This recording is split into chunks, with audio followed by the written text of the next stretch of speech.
going to be making a soup today. This is a very special soup that I make that my husband thought wasn't going to be very appealing.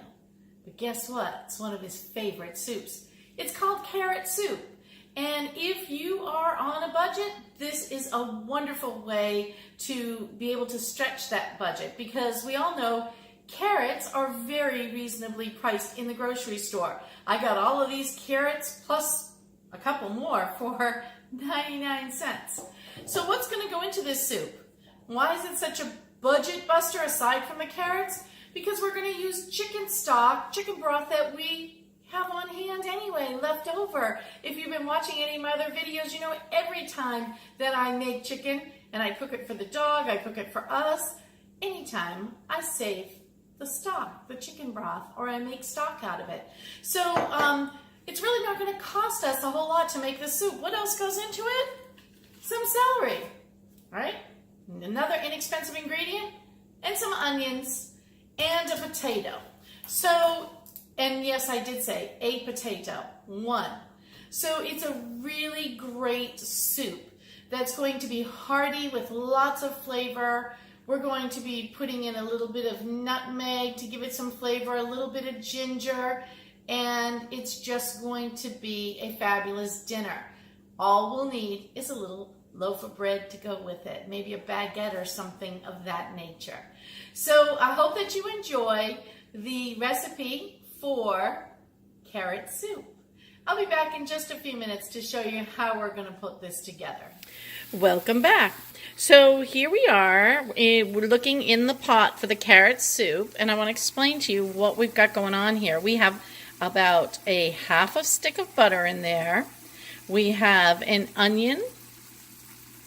We have a few stalks of celery. We have about a tablespoon to 2 tablespoons of ginger. And we have a nice big clove of garlic. So if you don't have a large clove, you'd want to use 2 small cloves. And I'll put the recipe on the website.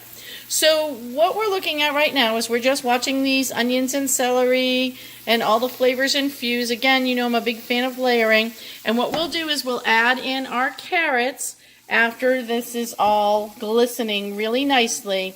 And then we're going to take and we're going to cut up this one potato. And that potato is going to give it its starchiness that it will need to really thicken up, because this is a creamy carrot soup.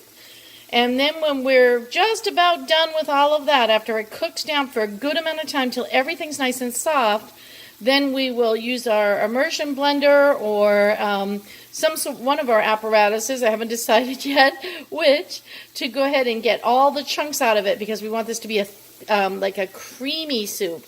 So we don't want any chunks left in it. All right, so we'll be back to show you how all that looks. Welcome back. So you can see that we have added in our carrots and our potato into our mixture. And now we're just going to let this just soften just a little bit, and then we're going to add in all of our liquids and let this go ahead and cook down. And again, our liquid is just chicken stock. If you're a vegetarian, you could also use vegetable stock. It would be wonderful. All right, we'll be back to show you what that looks like when we've got it all. So I wanted to show you that still we have no water in the pot. But look, our carrots are starting to glisten just a little bit. And as they do, that means they're softening, and that means we can add our stock in soon. So we just want to make sure that those are starting to get soft before we add that stock in. I'll be back in a few minutes, and we'll add. All right, we've added in some of our broth. We're going to finish off with the rest of our chicken stock. So I just want to give you an idea of about how much I put in. And I'm going to bring this up to a nice full boil. One thing I did add, I thought about it afterwards, we need a little salt. I'll probably put some pepper in a little bit later as well. But I added in a few bay leaves. I love bay leaves in my soup. I think they just make a big difference. So I went ahead and did that as well. We'll be back in just a bit when we show you how to blend this. Welcome back, For the Love of Food. So our carrots cooked up for about 45 minutes, and that was because I rough cut them, and so they were a little bit larger than they could have been. We were in a hurry to get that all cooking together, but it smells wonderful in here. So I'm really looking forward to how the soup comes out. So I need to now take my immersion blender and work this through. But before I do, I'm going to fish out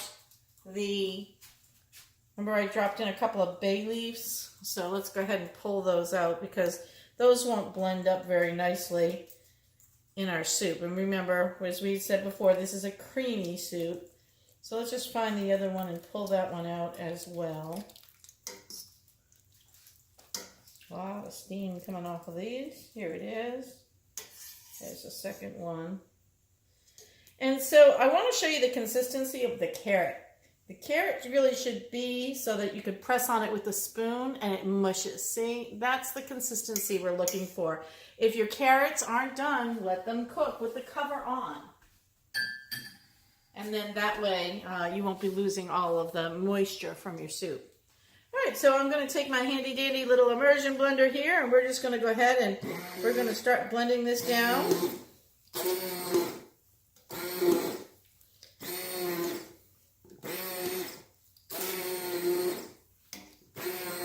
This is very hot, so you want to be careful you don't splash yourself with any of it. Make sure your immersion blender is in the water. And all we're doing is blending up all these little pieces of carrot and celery and onion and ginger and all the other wonderful spices that we put in here. Now I have in the past done this in a blender too, but I think the immersion blender works a lot nicer. I could have thrown this in the Ninja, but I don't really like putting hot liquids into a blender. I really would prefer to use the right tools.